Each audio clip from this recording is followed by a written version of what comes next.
Isang gabing kabilugan ng buwan, napakaliwanag ng kapaligiran, tanging mga huni na lamang ng iba't ibang insekto ang naririnig na umiingay sa daang tinatahak ng mag-amang Ricardo at Boyet.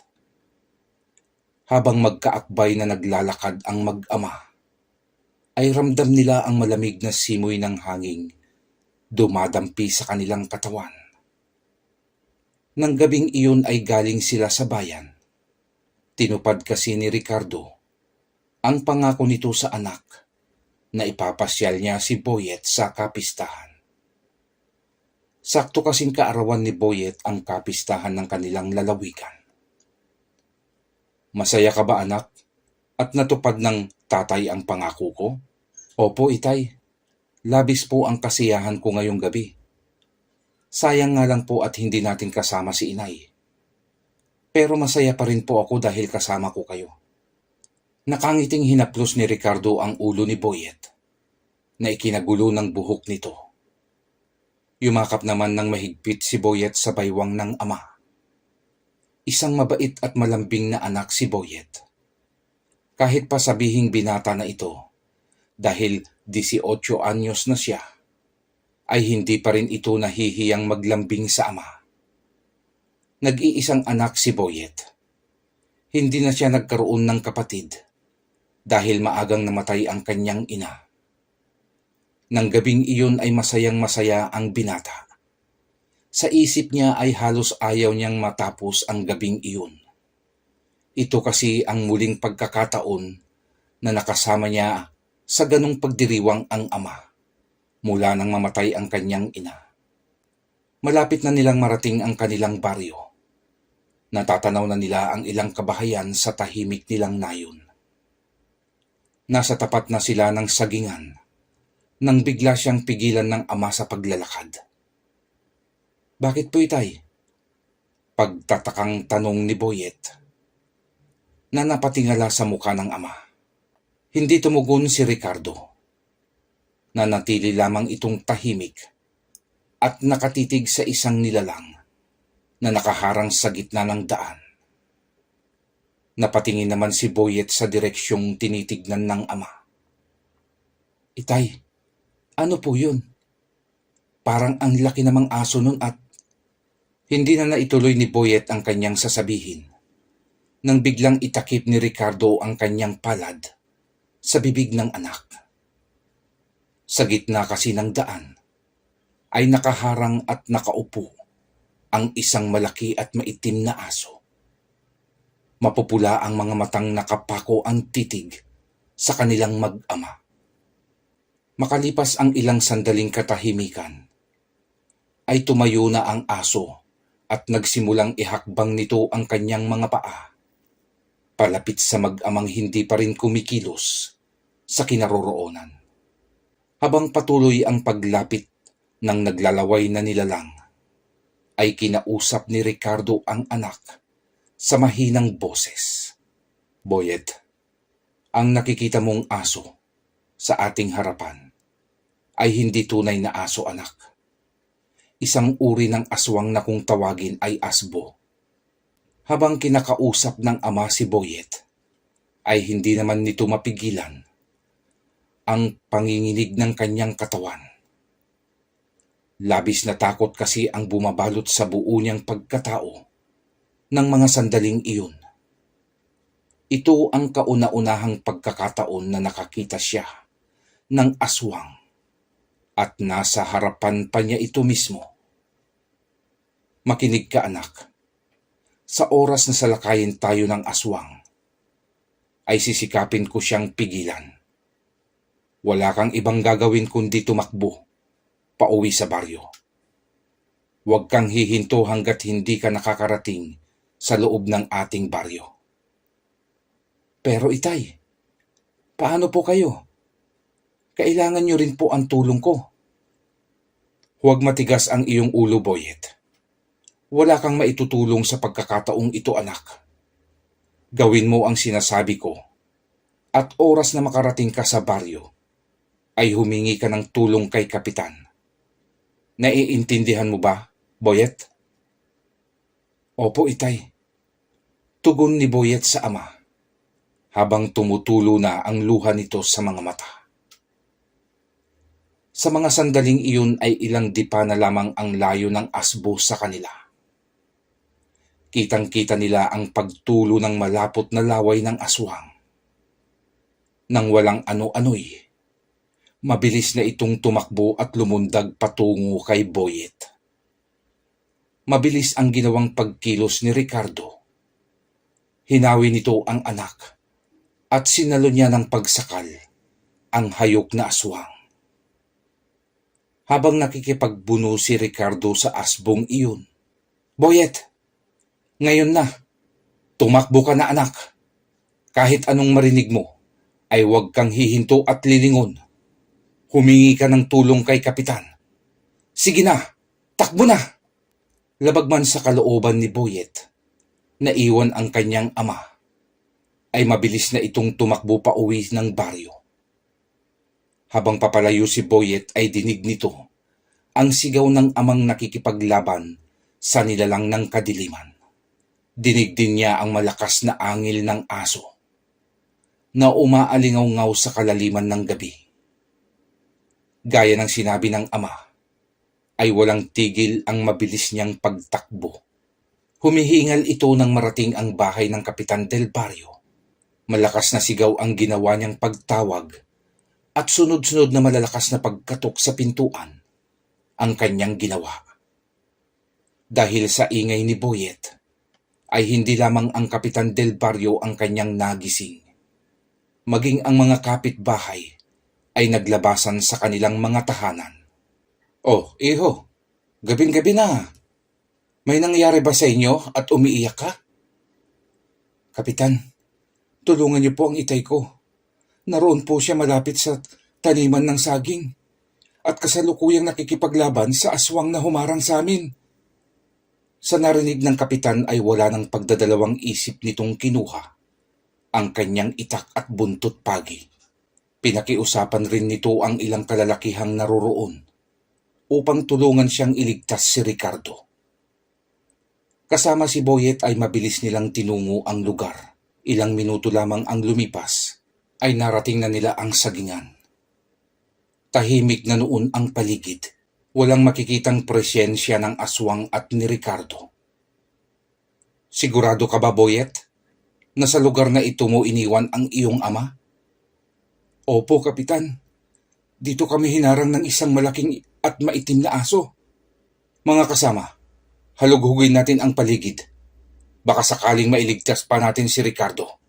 Mabilis namang kumilos ang mga kalalakihan. Pinasok nila ang sagingan at mga nagtataasang talahib sa gilid ng daan. Si Boyet naman ay panay ang pagsigaw. Tinatawag ang kanyang nawawalang ama. Itay, nasaan na kayo? Narito na sila, Kapitan, Itay. Narito na po kami. Ililigtas namin po kayo. Itay!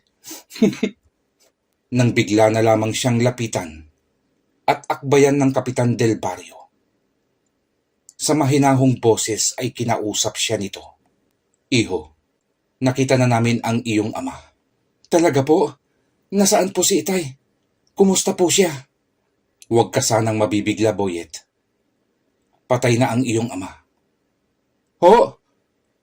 Hindi po totoo ang sinasabi niyo, Kapitan. Buhay si Itay. Nagsisinungaling po kayo. Mabilis na tumakbo si Boyet patungo sa lugar kung saan natagpuan ang bangkay ni Ricardo. Hindi makapaniwala si Boyet sa nakitang sinapit ng ama. May malaking kagat sa leeg si Ricardo. Natapyasan kasi ng laman iyon ng kagatin ng aswang. Wakwak din ang tiyan nito at said na ang dugo sa katawan. Hindi na napigilan ni Boyet ang pagbulahaw ng pag-iyak. Labis ang sama ng loob ng kanyang nararamdaman ng mga sandaling iyon. Pagbabayaran nila ang ginawa nilang pagpaslang sa aking ama. Humanda sila at sisingilin ko sila. Wala akong ititirang lahi ng aswang dito sa ating baryo. Uubusin ko silang lahat. Hintayin nila ang panahon ng aking paghihiganti. Makalipas ang ilang araw, ay inilibing na ang bangkay ni Ricardo. Sa tulong ng Kapitan Del Barrio at iba pang kanayon ay maayos naman ang naging libing ng ama ni Boyet. Mula nang mamatay si Ricardo ay naging matamlay si Boyet. Madalas itong makikitang nakaupo sa libingan ng kanyang ina at ama. Dahil sa nag-iisa na lamang ito, ay natutunan niyang buhayin ang sarili. Hindi siya umasa sa tulong ng ibang kamag-anak, kahit pa bukas ang kanilang pintuan para sa binata. Madalas din itong nagtutungo sa gubat at malapit na sapa sa paanan ng bundok. Doon ay pinapalakas niya ang kanyang katawan sa pamamagitan ng pagbubuhat ng malalaking bato sa sapa at pag-akyat panaog sa bundok. Kung minsan naman ay pagala-gala sa gabi at nagbabaka sakaling makita ang aswang na pumaslang sa kanyang ama. Hindi naman binigo ng pagkakataon si Boyet. Habang naglalakad ito sa tahimik na kalsada ng baryo, ay dumaan sa kanyang tapat ang isang malaking anino na tumakip sa liwanag ng buwan. Ramdam din nito ang malakas na hanging nagmumula sa pagaspas ng pakpak na iyon. Agad siyang tumingala at nakita niya ang isang manananggal na mabilis bumulusok pababa sa isang bubungan ng bahay. Nagsalubong ang kanyang kilay at ikinuyom ang mga palad. Isang pagpapahiwatig ng galit sa nakitang nilalang. Mabilis na siyang tumakbo at tinungo ang bahay kung saan niya nakitang lumapag ang manananggal. "Hoy, aswang! Umalis ka dyan at ako ang harapin mo," wika niya sa nilalang. At sinabayan niya ng sunod-sunod na pagpukol ng bato sa manananggal. Napalingon naman sa kanya ang aswang. Nanlilisik ang mga namumulang mata nito nang makita si Boyet. "Pangahas na lalaki, at sino ka sa akala mo para hadlangan ang gagawin ko? Yaman lang din na inistorbo mo ako, ay ikaw ang aking lalapain ngayong gabi." "Subukan mo nang magkaalaman tayo. Mga salot sa tahimik na pamumuhay naming mga normal na tao. Sige, bumaba ka dito at magtuos tayo." Matapang na sambit ni Boyet. "Talagang matapang ka ha? Tignan natin kung hanggang saan ang kaya mo." Wika ng aswang at mabilis na itong lumipad patungo kay Boyet. Muli namang ipinukol ni Boyet ang natitirang bato sa kanyang kamay na naiilaga naman ng aswang. Nang maubos na ang mga bato ni Boyet ay tumakbo na ang binata palayo sa galit na nilalang. "Saan ka pupunta ngayon? Akala ko ba ay matapang ka?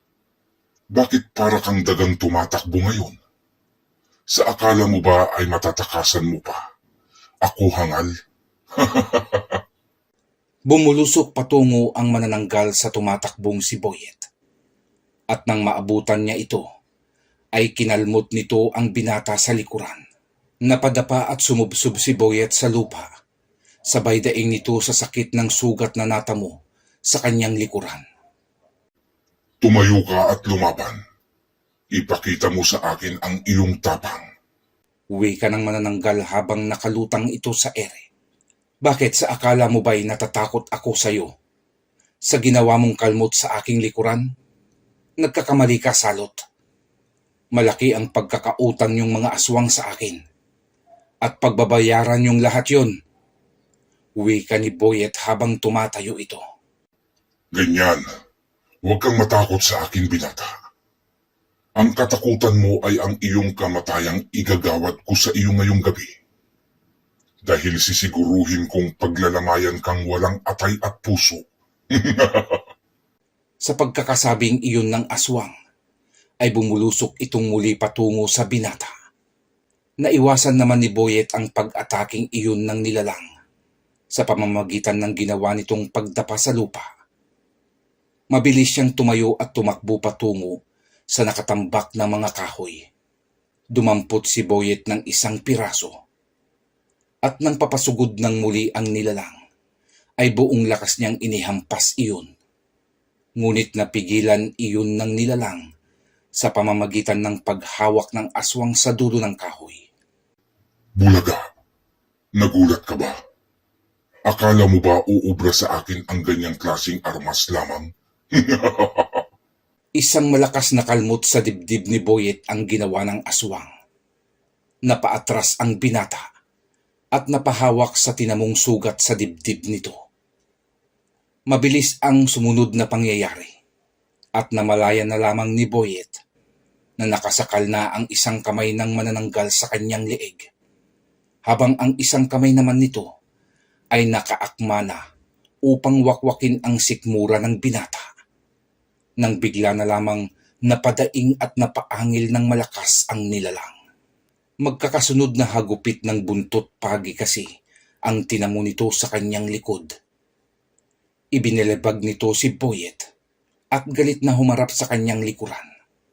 Doon ay nakita niya ang isang may edad na ring lalaki at may hawak itong buntot pagi. At sino ka naman? Isa ka pang pakialamero. Hindi na mahalaga kung sino ako. Katapusan mo na.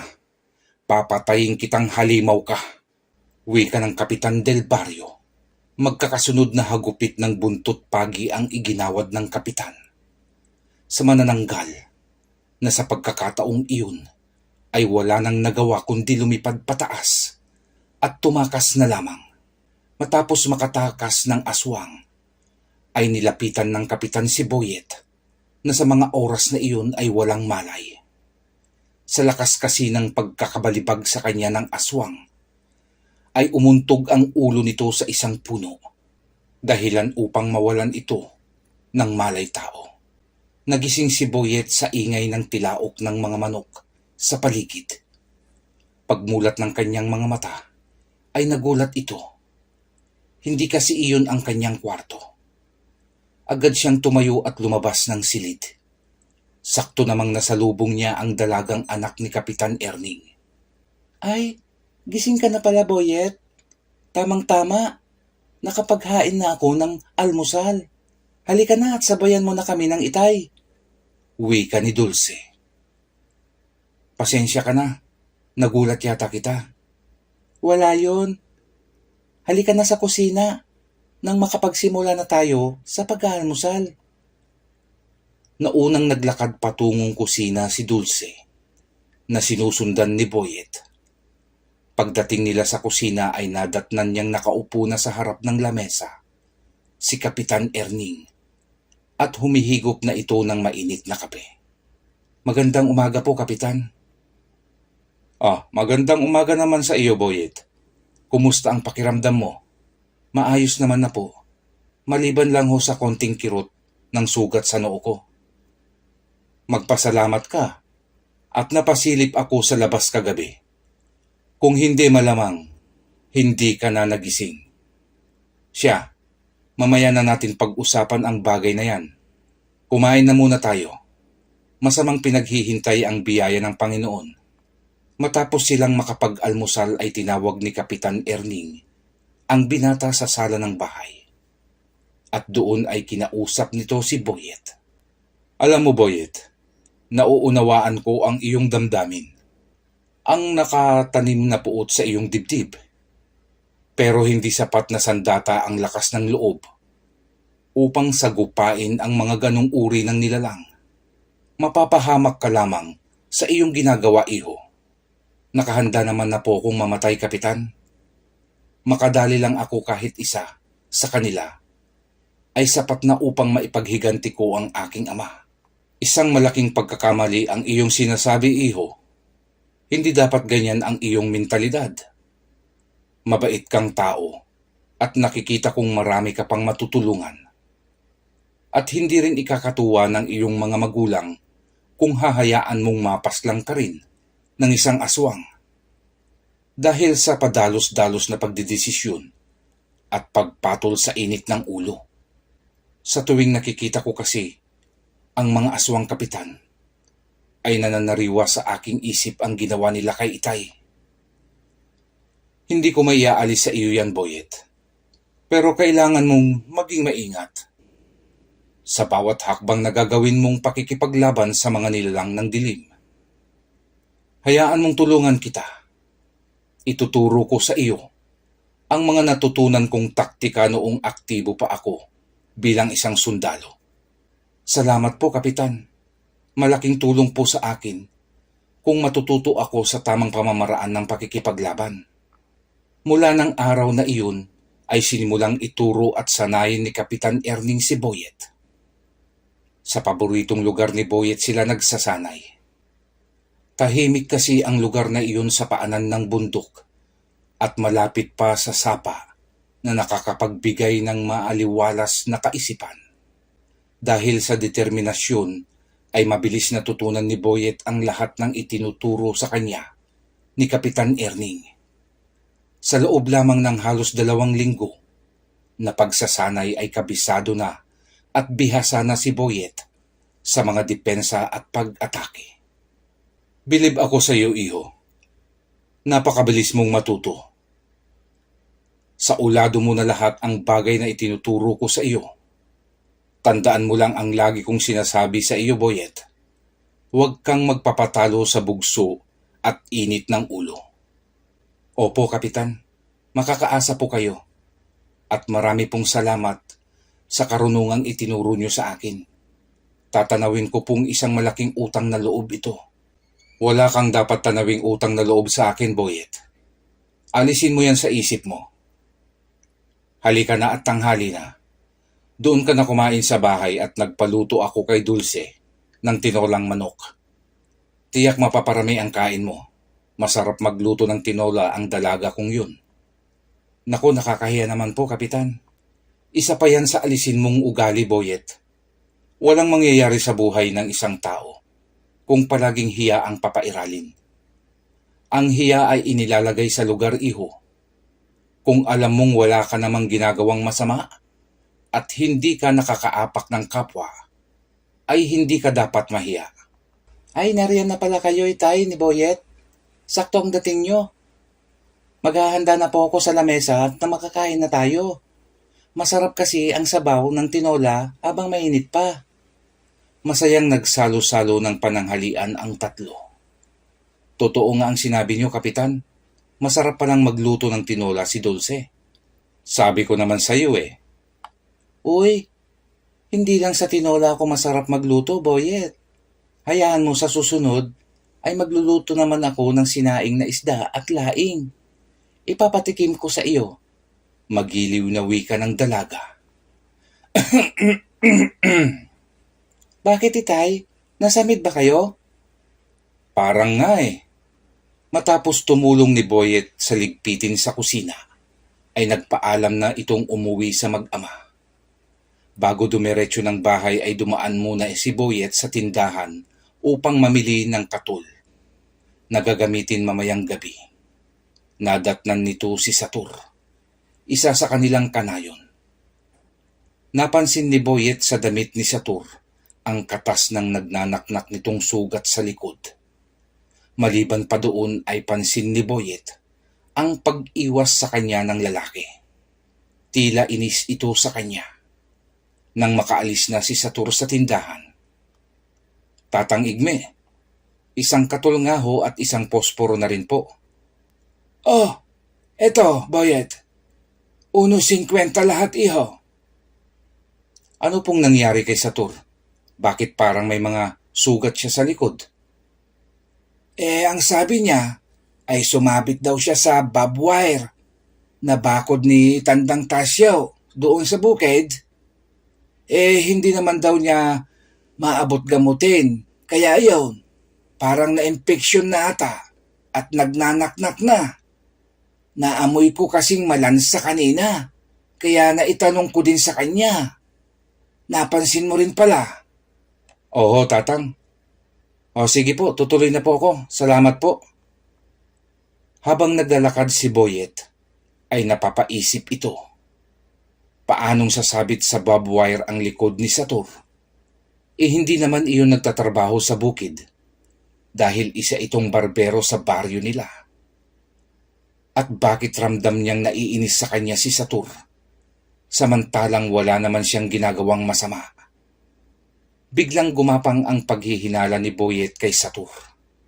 Hindi kaya si Satur ang manananggal na hinataw ng buntot pagi ni Kapitan? Ang manananggal na nakaaway ko at si Satur ay hindi kaya iisa lamang? Isang katanungan sa isip ni Boyet ang nabuo. Nag-aagaw na noon ang liwanag at dilim sa paligid. Tumunog na ang kampana sa maliit na kapilya ng baryo. Nangangahulog ang oras na para sa pagrorosaryo ng mga matatanda. Wala nang inaksayang oras pa si Boyet. Kinuha nito ang nakasabit na karit sa dingding at mabilis na itong nagtungo sa pinakadulo ng baryo. Sa likod ng nagtataasang talahib at baging na damo ay matatagpuan ang kubong tirahan ni Satur.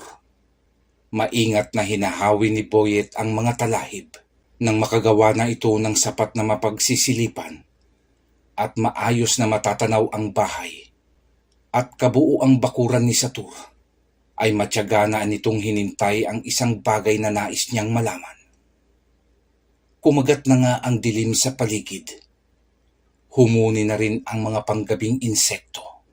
Sa kubong iyon ni Satur ay biglang sumindi ang gaserang ilawan. Lumiwanag ang loob ng kabahayan. Tanaw ni Boyet ang lalaking kanayon na nakahubad. Sa bukas na bintana ay nakikita ni Boyet ang malalalim na sugat ni Satur sa likod. Mukhang tama ang hinala ko na hindi sa barbed wire nang galing ang sugat ni Satur, kung hindi sa buntot paging inihataw ni Kapitan Erning. Oras na magpahid ka ng langis sa katawan, Satur, ay magiging hudyat na iyon ng iyong kamatayan. Hindi man ikaw o ikaw man ang nilalang na pumaslang sa aking ama, basta't isa kang lahi ng aswang, ay kikitilang kita ng buhay. Hindi pa nga nagtatagal nang masambit ni Boyet iyon, ay nakita na nitong dumungaw si Satur sa bintana. Sa pag-aakalang walang nakamasid sa kanya, ay inumpisahan na nito ang pagpapahid ng langis sa katawan habang bumubulong. Hindi na pinatagal ni Boyet ang mga sandali at sumugod na ito sa kubo ni Satur. Malakas nitong sinipa ang nakasarang pintuan, ay mabilis nitong itinutok sa liig ni Satur ang hawak na karet na gamit ng namayapang si Ricardo sa paggapas ng palay. Walang hiya ka, Boyet. Anong ibig sabihin nito? Huwag ka nang magmaang-maangan, Satur. Alam ko na ang iyong pagkatao.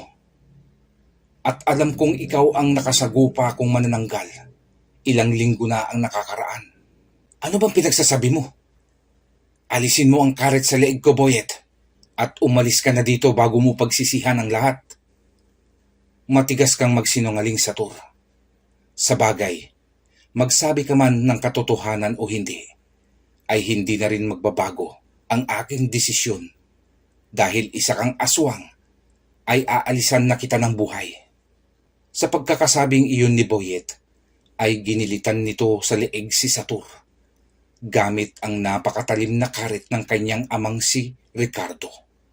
Halos humiwalay ang ulo ni Satur sa kanyang katawan nang bumagsak ito sa sahig. Pinapanood pa ni Boyet ang pangingisay ni Satur.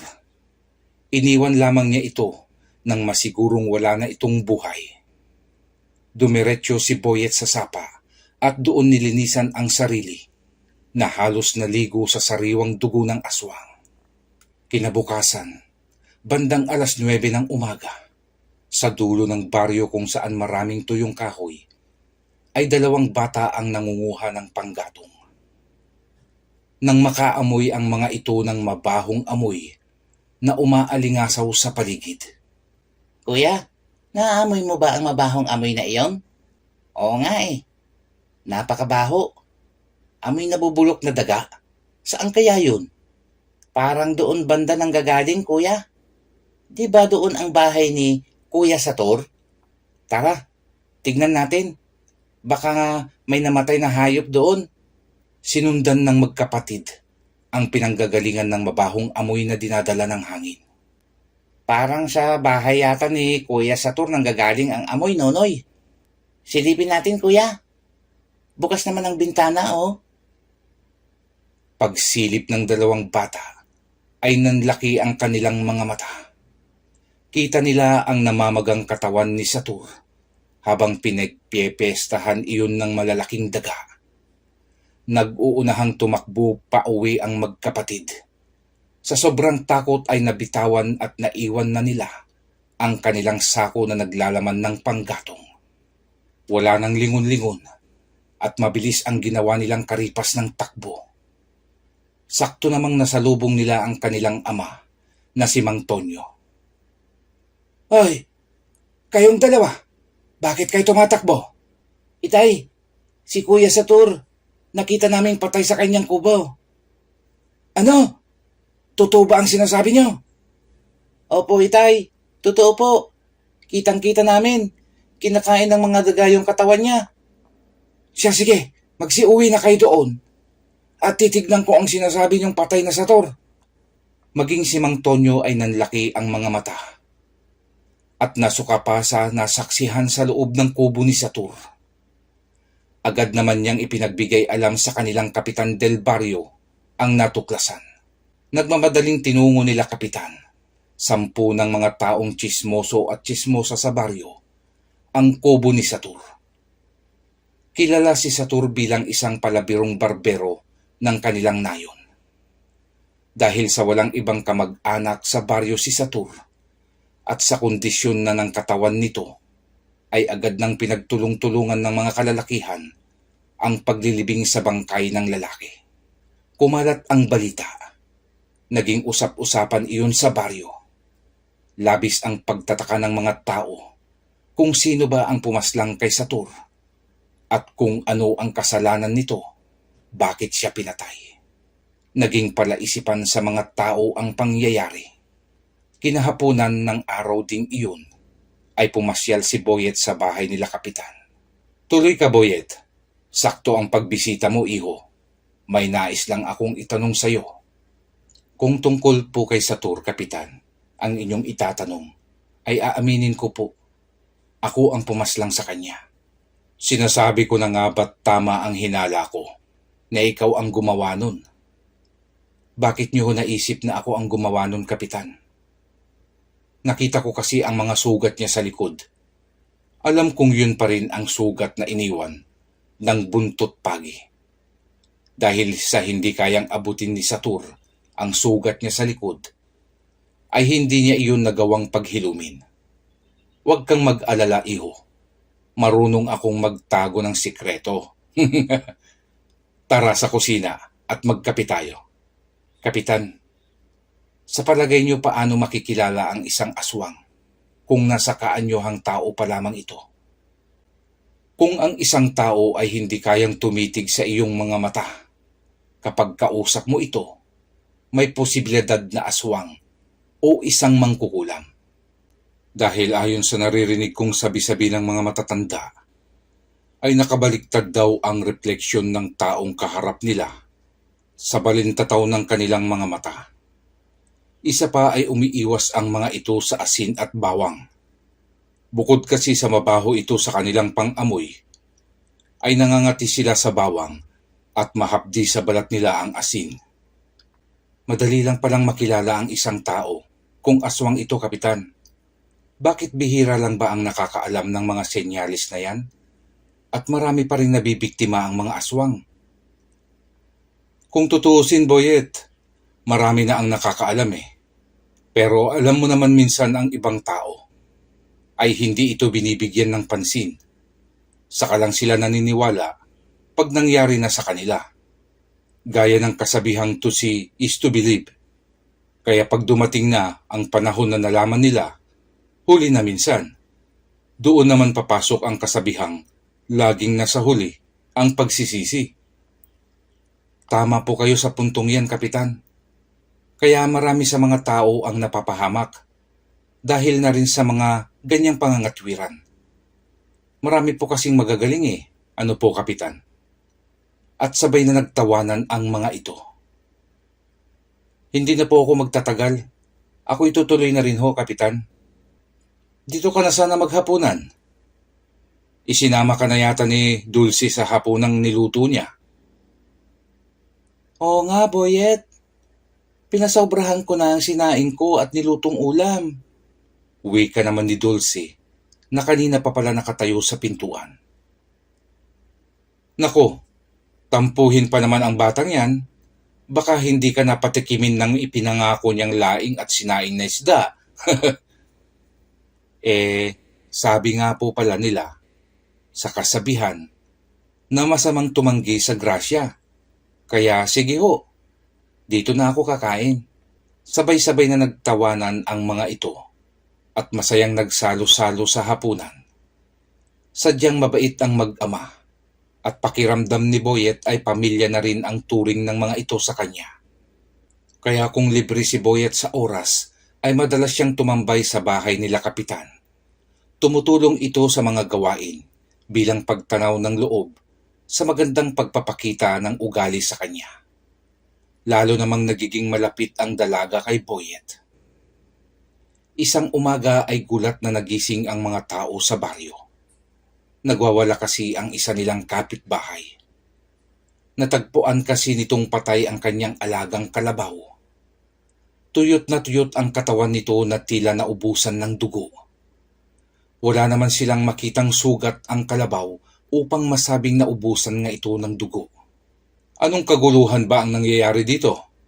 Bakit ka nagwawala, Estong? Tanong ng kapitan pagdating nito. Sino ba namang hindi magwawala, Kapitan? Tignan niyo naman ang ginawa sa aking kalabaw, oh. Eto na nga lang ang nakakatulong ko sa bukid. Abay, bakit nga ba nagkaganyan ang kalabaw mo? Baka naman may malalim na sugat at nasairan ng dugo. Wala ho, Kapitan. Sinuri na ho namin ang kalabaw. Kahapon nga pag-uwi ko galing bukid ay napakaayos pa niyan. Paggising ko, ganyan na. Sinubukang muling suriin ni Kapitan Erning ang namatay na kalabaw. Ngunit wala din siyang makitang kagat o sugat dito. Sa pagpapatuloy nitong pagsusuri sa kalabaw, ay napansin nito na nawawala na ang mga mata ng hayop. Mayroon din itong sugat sa loob ng ilong at ilang piraso ng naputol na buhok. Wala ka bang napansing komosyon na ginawa ang kalabaw nyo kagabi, Estong? Kagabi ho, Kapitan, ay parang nagwawala ho ang kalabaw. Lumabas naman ako at sinilip. Ngunit nakita ko nang nakahiga na ito at hindi na kumikilos. Akala ko naman ay tulog. Kaya hindi ko na nilapitan pa. Bakit ho ba, Kapitan? Kagagawan ito ng isang kubot, Estong. Isang uri ng aswang na humahaba ang buhok na siyang ginagamit nito pambiktima. Kalimitang babae ang aswang na kubot. Paano niyo ho masasabing kubot ang gumawa niyang, Kapitan? Tanong naman ng isang lalaki. May naiwang buhok ang aswang sa loob ng ilong ng kalabaw. Indikasyon na sa mga butas ng katawan ng hayop pumasok ang buhok ng kubot. Tignan niyo, at nawawala na rin ang mga mata nito. Nagkaroon ng ingay sa paligid dahil sa mga bulong-bulungan ng mga taong nakikiosyoso. Tahimik lamang si Boyet na nakatayo at nakikinig sa naging pag-uusap ni Estong at ni Kapitan Erning. Maging sa mga bulong-bulungan ng mga taong nakikiosyoso, hindi pa rin ang aswang na ito ang pumaslang kay Itay. Pero humanda kang kubot ka. At sa oras na matsyempohan kita, todas ka. Wika ni Boyet sa kanyang isip. Hapon bandang 4:00, patungo si Boyet sa tindahan ni Kaigme. Nang makasalubong nito ang isang babaeng nagtitinda ng kakaning pangmeryenda. Habang magkasalubong ang dalawa, ay may pagtatakang nakatingin sa babae si Boyet. Hindi kasi pamilyar ang mukha nito sa kanya. Ngayon lamang niya ito nakita sa kanilang baryo. At kapansin-pansin din ang mahaba at maputi nitong buhok. Nang magkatapat sila ay inalok ng babae si Boyet. Kuya, kakanin pang merienda. Baka gusto mong bumili. Alok nito sa binata. Napatingin si Boyet sa mata ng babae. Agad niyang diniretso ang tingin sa balintataw ng mga mata niyon. Umiwas naman agad ng tingin ang babae. Kunwari ay may tinignan ito sa kanyang damit at pinagpag. Nako, hindi. Katatapos ko lang magmerienda ng nilagang saging. Salamat na lang. Tugon naman ng binata. Sa pagtalikod ni Boyet, ilang segundo pa lamang ang nakakalipas ay nilingon nitong muli ang tendera. At laking gulat ng binata dahil nakalayo na agad ang babae. Aba, kabilis namang maglakad ng babaeng yun, bulong ni Boyet. Nagpatuloy na ito patungo sa tindahan at sakto namang si Kaigme ang nagbabantay. May malamig ba kayong soft drinks, Kaigme? Meron, ihaw. Anong klase ba? Kahit ano po, basta't malamig. Siya nga ho pala, yung babaeng dumaan dito kanina, kilala niyo ho ba? Yung nagtitinda ng kakanin ba? Oho. Hindi, iho. Pero sabi niya nang tanungin ko, ay sa kabilang baryo daw siya nakatira. Nagawi lamang daw siya dito sa baryo dahil nga sa pagtitinda.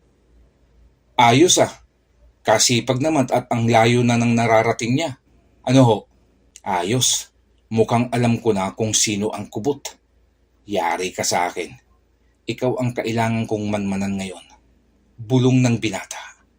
Kaigme, saang baryo kaya ang sinasabi ng babaeng iyon, ano? Bakit ba interesado ka sa nagtitinda, ha, Boyet? Mukhang kursunada mo yata. Wala naman hong masama, di ba, Kaigme? Sa bagay, may itsura naman ang babaeng yawn. Diyan lang sa katabing baryo, iho. Sa San Nicolas. Hindi na umimik si Boyet at nagpaalam na ito sa matanda. Nang maubos inumin ang soft drinks. Habang nagpapalipas ng oras si Boyet at nakahiga ito sa kanyang duyan, ay nag-iisip ito ng isang plano. Isang planong tatapos sa buhay na naman ng isang alagad ng kadiliman. Nang sumapit na nga ang gabi, ay nagtungo si Boyet sa taniman ng saging. Marahan itong naglalakad-lakad na tila may hinihintay. Matagal na akong pabalik-balik dito. Matagal na kitang hinihintay. Bakit hindi ka magpakita, hayop kang aswang ka? Dahil sa iyo ay namatay ang aking ama. Magpakita ka na para maipaghiganti ko na si Itay. Bulong nito sa kanyang isip. Madalas kasing abangan ng binata ang asbo sa lugar na iyon ng sagingan, kung saan sila hinarang nito at pinaslang ang kanyang ama. Ngunit hindi niya ito matsyempohan. Hindi tuloy niya malaman kung ito ba ay magpapakita pa o lumipat na ng ibang baryo upang maghasik ng lagim. Nang maisipan nitong umakyat sa itaas ng isang malaking puno at doon maghintay. Makalipas naman ang isang oras, ay nakarinig siya ng mga kaluskos na nagmumula sa madamong daan. Agad niya iyong sinilip. Buong akala niya ay lumabas na ang asbo na matagal na niyang inaabangan. Ngunit hindi naman pala. Bagkus ay isang babaeng nakalugay. Ang makapal at maputing buhok ang nakita niyang naglalakad. Tinatahak nito ang daan patungo sa kanilang baryo. Teka, ito yung babaeng nagtitinda ng kakanina. Kita mo nga naman ano, sadyang maliit talaga ang mundo. Biro mong hindi mo na hinintay na bisitahin kita sa inyong baryo. Sige lang, tuloy kang muli sa aming baryo at nang makatay na kita tulad ng ginawa ko kay Satur. Mga salot kayo sa mundo. Bulong ni Boyet habang pinagmamasdan ang kubot na walang kamalay-malay sa pagmamanman ng binata. Nang matansya ni Boyet na may ilang metro na ang layo ng babae, ay dahan-dahan na siyang bumaba sa punong kinaroroonan at maingat na niyang sinundan ito. Hindi nilulubayan ng tingin ni Boyet ang babae. Patuloy naman sa paglalakad ang babaeng kubot. Palinga-linga ito sa paligid. Nang bigla itong huminto, agad namang nagkubli si Boyet sa madilim at madamong bahagi ng daan. Sa paglingon ng babae sa kanyang likuran, ay wala siyang nakita. Kung kaya't muli na naman niyang ipinagpatuloy ang pagpasok sa baryo. Abot tanaw na nito ang baryong pinupuntiryang paghasikan muli ng lagim. nang makarinig ito ng lagitik ng tuyong kahoy sa kanyang likuran.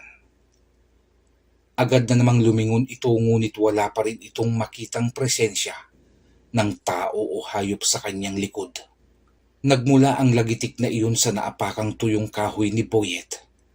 Mabuti na lamang at muli siyang nakapagkubli. Sa pagsilip muli ni Boyet upang tignan kung nagpatuloy na sa paglalakad ang babae, ay laking gulat ng binata nang wala na ito sa kanyang unahan. Hindi niya ito makita. Mabilis ang ginawang paglalakad ni Boyet. Sa isip ng binata ay baka binilisan ng babae ang paglalakad, kung kaya't agad itong nawala. Ngunit nagkamali si Boyet sa hinala ng mga sandaling iyon dahil ang babaeng kanina pa niya sinusundan ay siya nang nakasunod ngayon sa kanya. Nakaramdam ng hindi maganda si Boyet. Mula kasi sa kanyang likod ay nakakarinig siya ng parang mahinang hingal, na katulad ng sa pusa pag giniginaw ito. Nanatiling kalmante ang binata at ipinagpatuloy lamang ang paglalakad habang sumisimple ng paghugot sa karet na nasa kaluban at nakatali sa kanyang baywang. Nang mahugot niya sa kaluban ang karet, ay agad siyang humarap sa kanyang likuran at umamba. Ngunit laking pagtataka ng binata nang wala ng ibang nakasunod sa kanya. Aba, hindi na maganda ito. Mukhang nilalaro ako ng kubot. Lintik kasing kahoy naman yun kung bakit hindi ko nakita. Pangsisisi nito sa naapakang tuyong kahoy, nang bigla na lamang siyang makaramdam ng tila may kung anong bagay ang gumagapang sa kanyang balikat. Kasabay nun ay nakaamoy siya ng mabaho. Animoy na bubulok na daga ang daladala ng hanging dumadaan sa kanyang ilong. Putya na yan. Naisahan ako ng aswang. Kailangan makaisip ako ng paraan. Kung hindi, ako ang mayayari nito. Nanatiling hindi kumikilos si Boyet, habang ang mga buhok naman ng kubot ay dahan-dahan ang pagpulupot nito sa kanyang liig, sa kanyang mga hita at baywang. Hinigpitan naman nito ang paghawak sa puluhan ng kanyang karet. Ikinubli ni Boyet ang kanyang mga kamay sa tapat ng kanyang dibdib upang maitago iyon sa aswang na anumang oras ay maaari na siyang paslangin. Humihigpit na ang pagkakapulupot ng mga buhok na iyon at dahan-dahan na siyang hinihila palapit sa nagmamay-ari nito. Pinagpapawisan na ng malapot si Boyet. Bahagya na ring bumibilis ang pintig ng kanyang puso, lalo na nang magsimula na siyang umikot paharap sa nilalang. Upang mawala ang namumuong takot sa katawan at hindi siya mawala sa konsentrasyon, ay naisip niyang muli ang kanyang ama, kung paano iyon pinaslang ng isang aswang. Doon ay nanumbalik ang matinding galit ng binata sa mga kampon ng dilim. Nagsimulang mag-alab muli ang galit at puot nito sa mga aswang. Nang makaharap siya sa aswang ay buong lakas at buong tapang niyang itinarak ang pinakadulong bahagi ng karet sa tiyan ng nilalang at mabilis niya iyong itinulak pataas. Naglabas-pasok ang karet na parang naglalagari si Boyet nang maabot nito ang mga tadyang ng nilalang. Nawawasak naman ang mga buto at lamang loob ng nilalang na nadadaanan ng tila lagaring talim ng karet. Sa bilis ng mga pangyayari ay hindi na nakagalaw ang nilalang. Nanatili na lamang ito sa itsurang pagkabigla. Maging ang mga buhok nito ay dahan-dahan nang lumuluwag sa pagkakapalupot kay Boyet. Hindi akalain ng aswang na sa pagiging ordinaryong tao ng binata ay magagawa siyang paslangin nito. Iyon na lang ang huling na proseso ng kanyang utak at bumagsak na ito sa lupa na nakanganga. Dilat ang mga mata at wala ng buhay. Yan ka nagkamali, aswang. Dinahan-dahan mo pa akong paslangin. Masyado kang nagpakakumpiyansa sa iyong sarili. Na malakas ka at may kapangyarihang itim. at ako ay ordinaryong tao lamang at walang kapangyarihan. Ngunit hindi mo alam, hitik ang utak ko sa diskarte. Wika ni Boyet sa nakabulagtang kubot. Iniwan na ni Boyet ang bangkay ng aswang sa lugar na iyon at umuwi na ng bahay upang ipahinga naman ang sarili. Matapos makapaglinis ng katawan ay nahiga na ito. Lintiyak na kubot yun ah. Ang baho pala ng amoy nun. Saka tinatamaan na rin ako ng takot kanina. Akala ko katapusan ko na. Mabuti na lamang at naunahan ko ang kubot.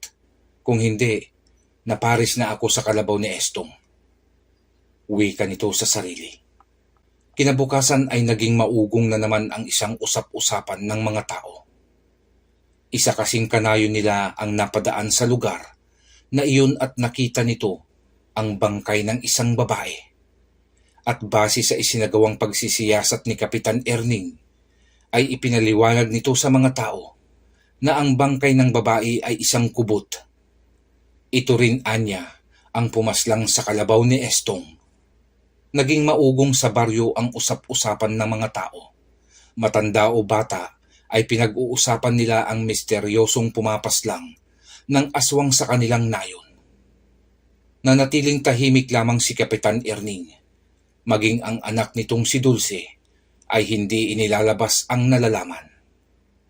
Isang araw ay napadaan si Boyet sa bahay nila, Kapitan Erning. Nataon namang nakaupong nagpapahinga ang kapitan sa kanilang balkonahe. At nang matanaw nito ang binatang papadaan, ay tinawag niya ito. Boyet, saan ang tungo mo? Diyan lang ho sa tindahan ni Kaigme, Kapitan. Dumaan ka muna, may sasabihin ako sa'yo. Pumasok ang binata sa bakuran nila Kapitan at nagtungo ito sa kinaroroon ng balkonahe ni Kapitan Erning. Ano ho yun, Kapitan? Aba, Boyet, nakakadalawa ka na ng nadadaling aswang dito sa baryo. Mag-iingat ka lang at baka maunahan ka nila. Tuso ang mga aswang, Boyet. Sinasabi ko na sa'yo. Muntik na nga ho ako, Kapitan, doon sa kubot eh. Hindi ko sukat akalaing may ganun palang kapangyarihan yun. Na kayang pakilusin na parang may buhay ang kanyang buhok. Kailan mo ba ititigil ang pakikipagsapalaran mo sa mga aswang? Baka mamaya ay ikaw na ang matsyempuhan ng mga ito. Hanggat may mga aswang na pumipinsala sa mga inosenteng tao, Kapitan, ay hindi ko ititigil ang pagpatay sa kanila. Kahit pa mapatay ko ang asbo na pumaslang sa aking ama, ay ipagpapatuloy ko na ho ang nasimulan kong pagtulong sa mga taong walang laban sa mga kampon ng kadiliman. Pinapahanga mo ako, iho, sa iyong katapangan. Nagpapasalamat na rin ako sa iyo dahil sa ginagawa mo ay nakakatulong ka sa akin sa pagpapanatili ng katahimikan sa baryo. Basta't panatilihin lang ho nating lihim ito, Kapitan. Huwag niyong sasabihin na ako ang misteryosong tao na pinaghihinalaan ng ating mga kanayon. Oo naman, makakaasa ka, Boyet. Kumain ka na ba? Hindi pa ho. Papunta pa lamang ho ako sa tindahan para bumili ng bigas. Ganun ba? Tama-tama. Dito ka na kumain. Sakto nagluto si Dulce nang ipinangako niyang sinaing na bonito at laing. Naku, nakakahiya na ho. Napapadalas na ang kain ko dito sa inyo, Kapitan. Ikaw ang bahala, pero tinitiyak ko sa iyo, lalong magagalit si Dulce. Naku, Itay, huwag niyo kasing pilitin ang taong ayaw. Wika ng dalaga, at medyo padabog itong naglakad patungo sa kusina. Ikinagulat naman ni Kapitan Erning at Boyet ang biglang pagsasalita ni Dulce. Hindi kasi nila akalaing naroroon lamang pala sa sala si Dulce. Bakit ho parang galit si Dulce sa aking Kapitan? Yan nga din ang itatanong ko pang isa sa iyo. Bakit nga ba, ha Boyet? Hindi ko rin ho alam, Kapitan. Wala naman akong naaalalang ginawang ikakagalit ni Dulce. Bakit? Kayo na ba ng dalaga ko, ha? Tinalo mo naman yata ako, Boyet. Ho? Ay hindi ho, Kapitan. At hindi ko ho kayo tinatalo. Nagbibiro lang ako. Siya, tara kumain na tayo. Dulce, maghain ka na anak. At dito kakain si Boyet. Gusto daw tikman ang specialty mo. Oho, itay. Matapos ang salo-salong pananghalian na iyon, ay saglit na nagpaalam si Kapitan Erning sa dalawa. Oh, maiwan ko muna kayong dalawa. Naalala ko nga pala, nakakausapin ko yung dalawang magkumpare na nagkaroon ng konting hindi pagkakaunawaan. Ayaw ko pa namang may mga tampuhan o gulo ang mga tao dito sa baryo. Ingat po kayo, Tay. Kapitan, pagkatapos ko ho sa paghuhugas, ay tutuloy na rin ho ako. Baka hindi ko na kayo mahintay mamaya. Walang problema, Boyet. O siya, tutuloy na ako. Iwan mo na yung hugasin na yan, Boyet. Pwede ka nang umuwi. Ako na ang bahala dito. Baka kasi may lalakarin ka pa na nakakahiya naman sa iyo. Tapusin ko na muna itong hugasin, Dulce. Wala naman akong lakad ngayon. Galit ka ba sa akin? May nagawa ba akong hindi maganda na ikinagagalit mo? Ha? Wala naman. Saka hindi naman ako galit ah. Sino bang may sabing galit ako sa'yo? Bakit parang pinagtatabuyan mo na ako at ayaw mo na ng tulungan kita dito sa kusina? Baka kasi may lakad ka pa. Baka hinihintay ka nung nagtitinda ng kakanin sa tindahan ni Kaigme. Hindi napigilang mapahagalpak ng tawa si Boyet. Yun ba ang dahilan kaya ka naiinis sa akin? Uy, nagsiselos ka yata. May gusto ka ba sa akin, ha Dulce? Pagbibiro ni Boyet sa dalaga. Excuse me? Hindi ah. Bakit ako magsiselos? Parang kapatid lang ang tingin ko sa iyo, no? Inis na tugon naman ni Dulce na bahagyang namula ang magkabilang pisngi nito. Oh, hindi nga. Pero Dulce, kung ano man ang naikwento ni Kaigme sa iyo, ay walang katotohanan yun. Maloko lang talaga si Kaigme. Saka bakit pa ako magkakagusto sa iba? Samantalang napakaganda na ng napupusuan kong babae. Bukod sa maganda na, mabait, mayuming kumilos, ay masarap pang magluto. O, saan ka pa, di ba? Habang marahang pinupunasan ni Dulce ang lamesa, ay napapangiti naman ang dalaga sa sinasabing iyon ni Boyet. May kilig itong nararamdaman sa sarili. Alam niyang siya ang tinutukoy ng binata. Naku, Boyet, kung sino man yung sinasabi mong dalaga, ay hindi ako interesado. Pagkatapos mo dyan ay umuwi ka na at itulog mo na lang yan. Pakipot na wika ng dalaga. Makalipas ang ilang buwan, ay nagkamabutihan si Boyet at Dulce. Tanggap naman ni Kapitan Erning ang binata. Kilala ni Kapitan Erning ang pinagmulang angkan ni Boyet at mas nakilala din nito ang binata nang sanayin niya si Boyet sa pakikipaglaban sa mga aswang. Wala namang naging pagtutol si Kapitan Erning nang ipagtapat ng dalawa ang kanilang pag-iibigan.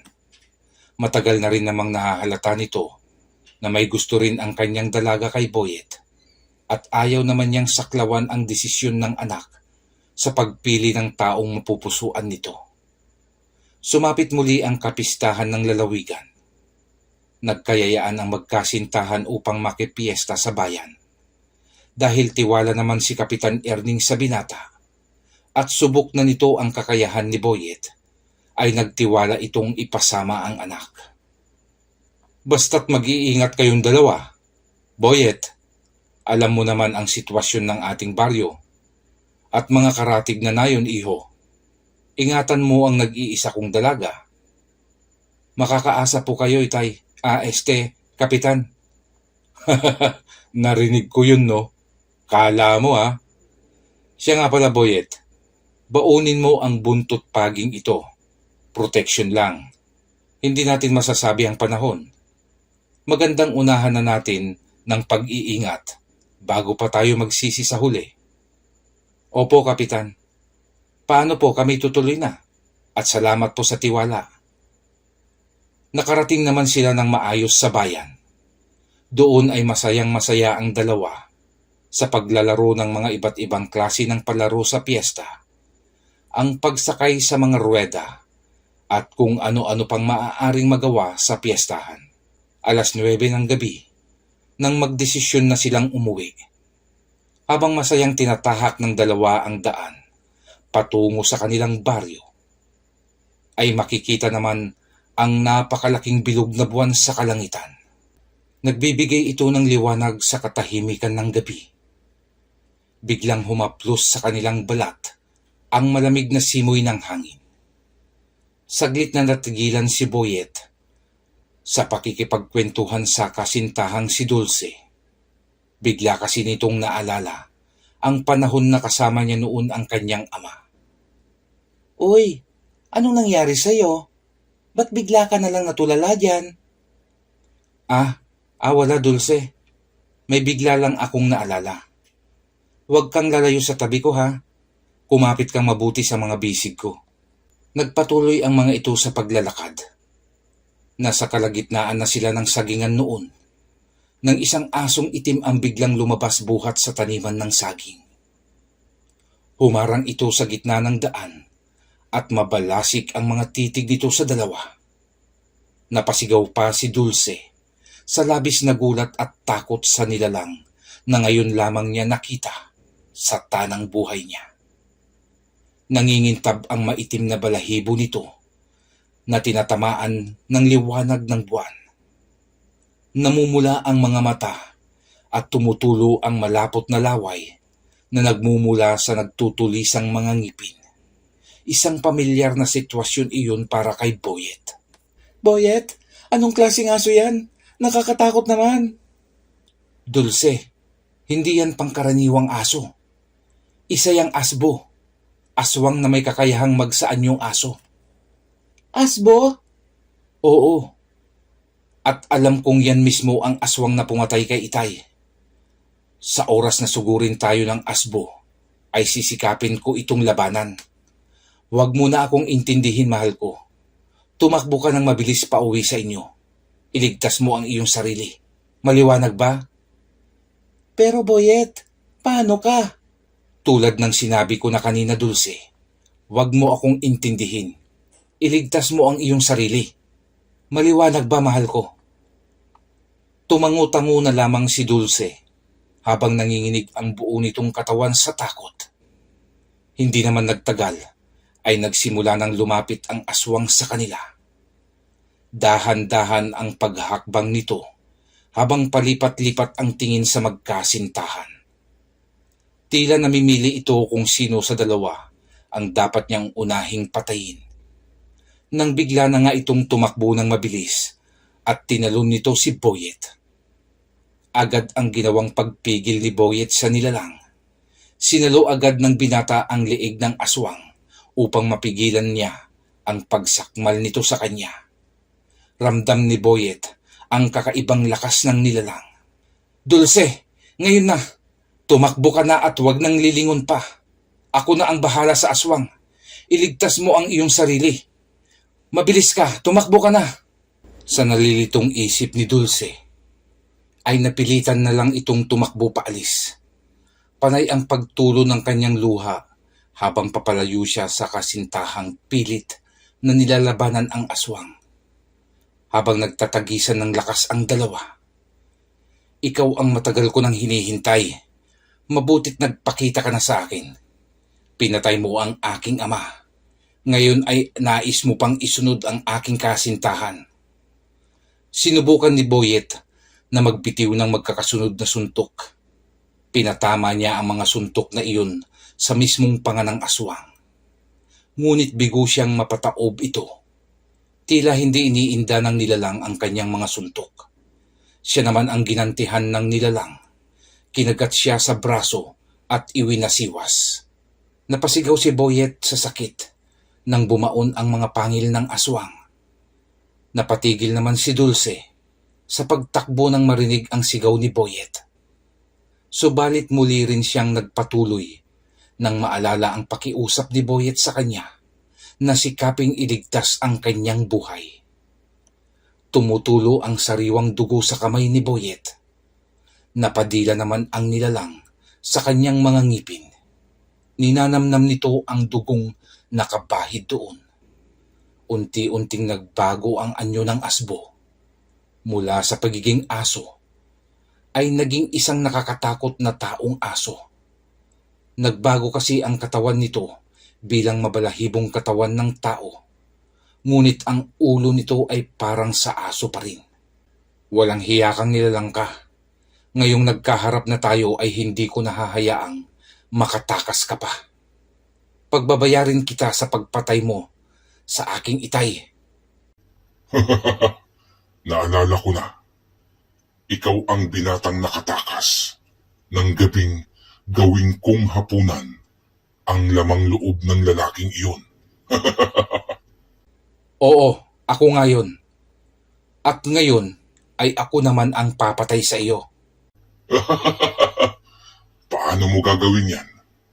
Niwala akong nararamdamang tangan mong kapangyarihan. Isa ka lang mahina at ordinaryong tao. Sa palagay mo ay makakaya mo ang aking lakas? Oo, wala man akong kapangyarihan. Ay malakas naman ang pananampalataya ko sa Diyos. At alam kong hindi niya ako pababayaan. Diyos, nasaan ang iyong Diyos nang gabing lapain ko ang iyong ama? Hindi na umimik si Boyet. Nilusob nito ang asbo. Habang tumatakbo si Boyet palapit sa aswang, ay hinuhubad naman nito ang nakapulupot na buntot pagi sa kanyang baywang. Nang malapitan niya ang nilalang, ay magkakasunod na hataw ang kanyang pinakawalan. Napaatungal naman ang nilalang. Nagtamo ito ng mga sugat sa kanyang braso na ginawa niyang pangsalag sa buntot pagi. Nagpuyos sa galit ang aswang. Hindi nito matanggap sa sarili na ang isang katulad ni Boyet ay magagawa siyang sugatan. Agad niyang pinigilan ang kamay ni Boyet at binira nito ng kombinasyong pagkalmot at malakas na suntok sa dibdib ang binata. Napaatras na tumilapon si Boyet. Patihaya itong tumumba sa lupa. Labis nitong ininda ang sakit ng kalmot at suntok ng aswang sa kanyang dibdib. Sinubukan niyang tumayo. Nagawa naman niya iyon. Ramdam ni Boyet ang hapdi at pag-agos ng mainit na likido sa kanyang dibdib. Muling humigpit ang hawak ng binata sa puluhan ng buntot pagi. Pinanatili ni Boyet ang kanyang pagkakatayo. Pinapakiramdaman ang susunod na atake ng aswang. Ano lalaki? Kaya mo pa ba? Wala lang imik si Boyet. Nakatitig lamang ito sa nilalang. Nag-iisip kung paano ito talunin. Dahil hindi na mahintay pa ng aswang ang pag-atake ni Boyet, ay ito na muli ang sumugod sa binata. Mabilis itong tumakbo patungo kay Boyet at agad nitong nilundag ang binata.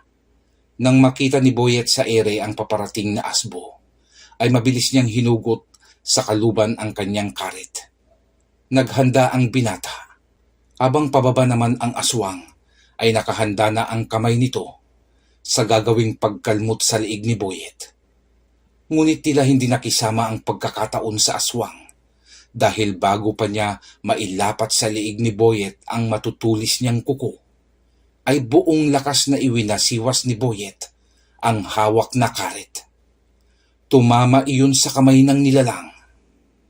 Pagbagsak nito sa lupa, ay labis ang pagsigaw nito dahil ang isa niyang kamay ay nagawang putulin ni Boyet. Lalong nag-ulol sa galit ang aswang at gamit ang isa nitong kamay ay magkakasunod na atake ng pagkalmot ang kanyang ginawa. Ngunit sinasalubong lamang iyon ng matatalim na karit ni Boyet na sinasabayan pa ng binata ng paghataw ng tangang buntot pagi.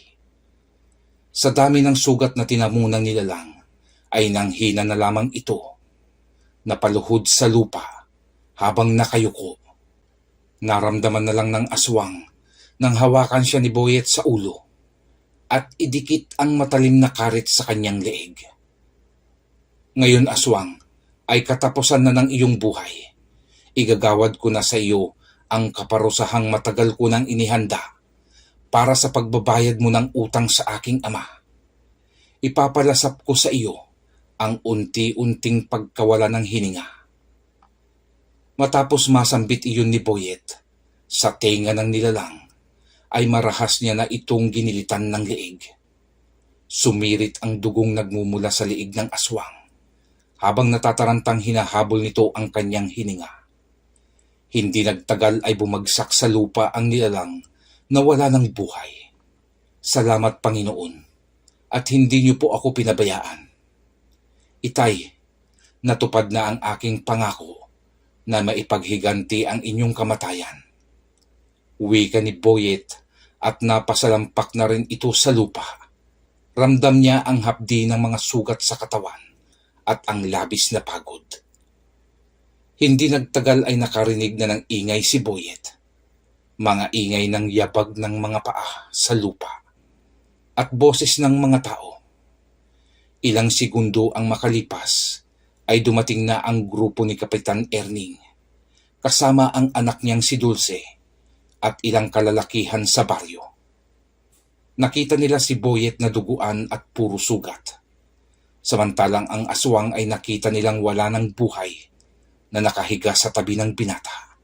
Labis ang paghanga ng mga tao kay Boyet. Napayakap naman si Dulce sa kasintahan.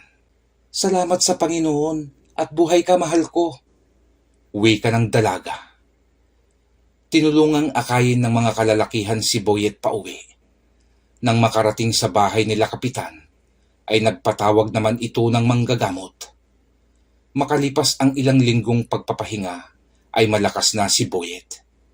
Hindi na nila nailihim na siya ang misteryosong lalaking pumapaslang ng mga aswang sa kanilang baryo at tinagurian siya ng kanyang mga kanayon na alias Boy Karet.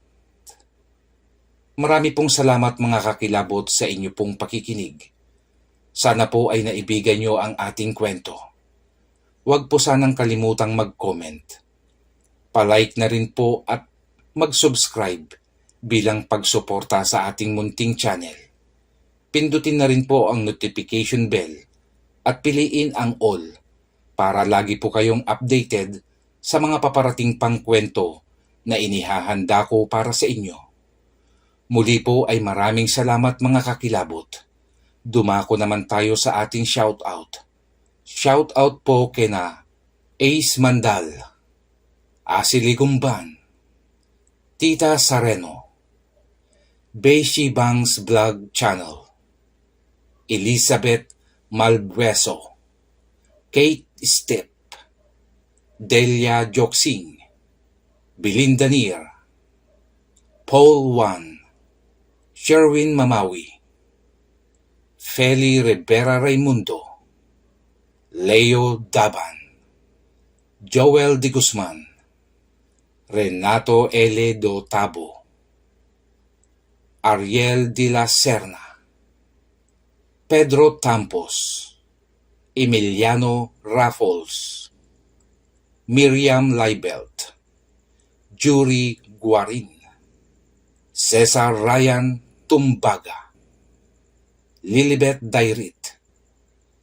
Shout out din po sa mga kakilabot at magigiting na jeepney driver ng Blooming Treat di Masalang na sina Ryan Valenzuela, Biloy Sevilla, Raul Mandirigma, Rudy Espiritu, Oliver Sutel, Nonoy Panesan, June Lloyd de Los Angeles, Stephen Sevilla, JC Calicot, Renante Escuna, Sam Tayas, at Doc Cesar Eusebio. Mabuhay po kayo mga kakilabot, mga kasamahan po nating driver dyan sa Blooming Treat. Mabuhay po kayo. Gayon na rin po sa mga OFW ang mga bagong bayani po natin dito sa ating bansa. Mabuhay po kayo mga kakilabot. Muli po ay maraming salamat sa inyong pakikinig. God bless po sa lahat. Amen.